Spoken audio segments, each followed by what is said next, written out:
어제까지 3대 지수가 일제히 신고가 랠리를 펼쳤던 가운데 오늘은 미증시가 살짝 쉬어가는 모습이었죠. 그런 가운데 간밤 비트코인은 10만 달러 돌파 이후에 가격 지키기에 성공을 해줬는데요.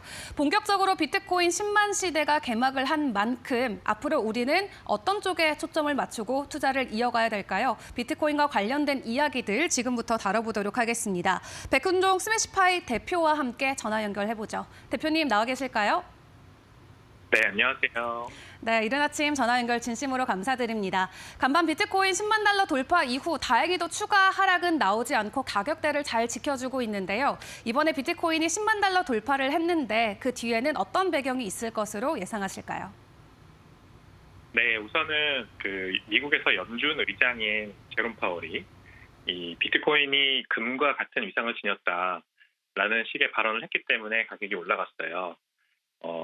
달러와 비교하면서 이 비트코인은 달러 같은 어떤 화폐가 아니고 그다음에 결제 수단이 아니다라는 얘기를 하면서 오히려 투기 수단인 금에 가깝다 이렇게 얘기를 했거든요. 물론 말에 이제 좀 약간의 모순은 있었습니다만 그래도 비트코인을 금과 직접 비교하면서 금과 경쟁한다라고 어떤 위상을 격상시켜준 이벤트가 있었기 때문에 약간 비트코인의 그 가격 상방을 뚫어준 효과가 있었던 것 같습니다. 금의 시총이 17조 달러 정도 되고요. 그리고 지금 비트코인이 2조 달러 시가총액 가지고 있는데 만약에 금과 정말 경쟁하는 자산이라면 17조 달러까지 적어도 8배 더 갈 수 있는 가능성이 있다라고 시장이 해석을 한 거죠. 그래서 일단 가격이 올라간 거고 그 다음은 미국 SEC 의장으로서 지금 새로운 분이 지명이 됐어요. 원래 게리 겐슬러 의장은 암호화폐에 굉장히 이제 고소와 소송을 통해 가지고 이 규제를 굉장히 강화하고 그다음에 업계를 압박하려고 하는 그런 방향을 가지고 계시는 분이었는데 새로 임명되신 분은 폴 애킨스라는 분입니다. 이분은 이제 예전에 SEC 위원이었고 지금은 이제 민간에서 이렇게 변호사 활동을 하고 계시지만 회사 운영을 하고 계시지만 암호화폐에 관해서 굉장히 친화적으로 이 규제 완화를 주장하고 디지털 자산 기술에 대해서 굉장히 옹호하고 이런 분으로 유명합니다. 그러다 보니까 일단 당장 비트코인을 제외한 나머지 알트코인들에 대한 어떤 반응이 세게 일어난 거죠. 아무래도 SEC가 모든 암호화폐들을 거의 다 증권으로 간주하고 있다 보니 그 문제가 일단 해결된다라는 장밋빛 전망이 돌고 비트코인도 그렇습니다. SEC가 이제 비트코인은 자기네 소관이 아니다. 현재 게리 겐슬러 의장도 그렇게 주장을 하지만 그래도 이제 비트코인 현물 ETF 승인도 굉장히 늦춰졌었고 이 소송을 통해 가지고 SEC가 지니까 이제 울며 겨자 먹기로 승인을 해줬단 말이에요. 그래서 이제 새로운 SEC 의장 하에서는 훨씬 더 쉽게 이런 비트코인 관련 금융 상품들이 쉽게 승인되고 앞으로 많이 등장하지 않을까 이런 전망들이 있죠. 그러다 보니까 가격이 많이 올랐고 10만 달러를 바로 돌파해버린 것 같습니다.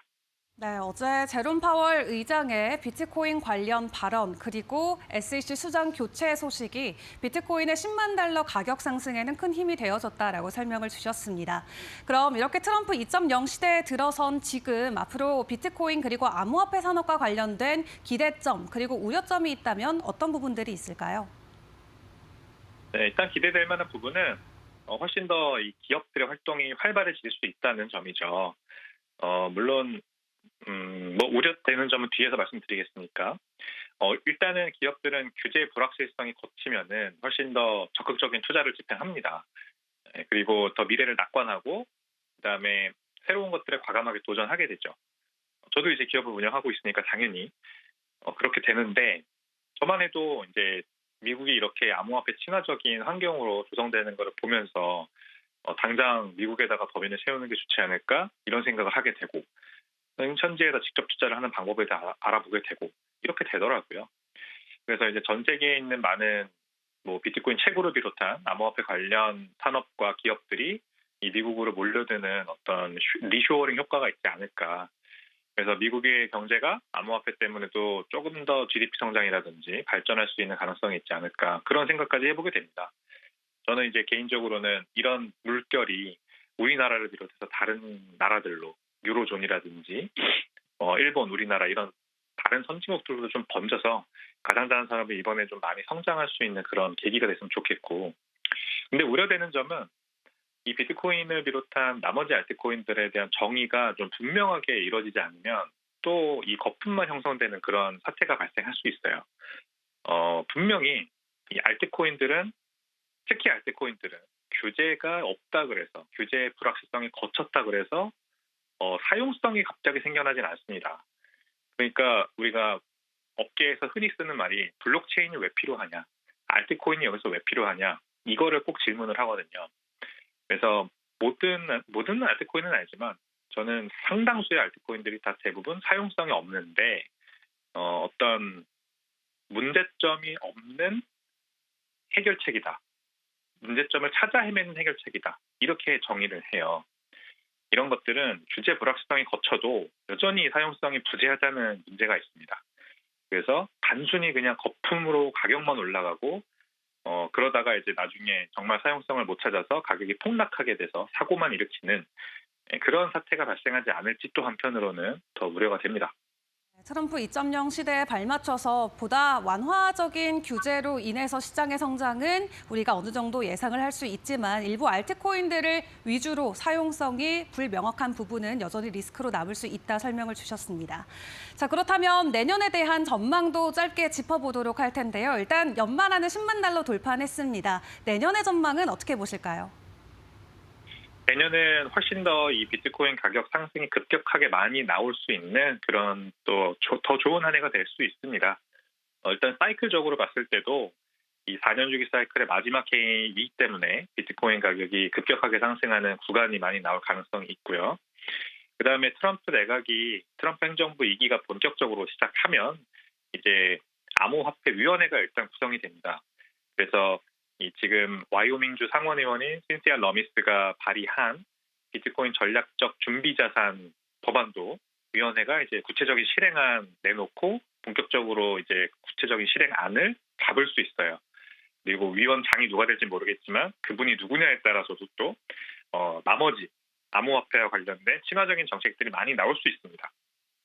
이렇게 암호화폐위원회, 그리고 트럼프 대통령, 그다음에 새로 임명되는 SEC 의장, 그리고 그 위원회, 가상자산 암호화폐 위원회와 함께 일할 나머지 위원회들, 그 위원회들의 수장들의 의견이 이제 암호화폐 친화적으로 바뀌는 거. 그래서 결국 미국 정치권의 의견이 이 미국이 암호화폐 수도가 되겠다. 구체적으로는 이제 비트코인 전략적 준비 자산을 채택해서 매년 20만 개씩 진짜 모아 나가겠다라고 하는 게 가시화될수록 비트코인 가격이 크게 상승할 가능성이 저는 높다고 봅니다. 그래서 25년은 굉장히 기대가 되고, 다만 그만큼 변동성이 심할 수 있기 때문에 투자자들은 이제 각별하게 유의하고 비트코인 및 나머지 알트코인들에 상당히 조심하고 투자했으면 좋겠습니다. 네, 내년에도 극심한 변동성은 나올 수 있겠지만 여전히 긍정적인 전망이 유효하다 말씀 주셨습니다. 대표님, 오늘 전화 연결 진심으로 감사드립니다. 감사합니다. 네, 여전히 비트코인 그리고 암호화폐 산업을 둘러싸고 시장의 기대감은 날로 커져가고 있습니다. 연말 안에 10만 달러 돌파 성공은 해줬는데요. 트럼프 당선인 취임 전후로 또 극심한 변동성이 나올 수 있는 부분은 투자에 각별히 유의해 보시는 게 좋을 것 같습니다.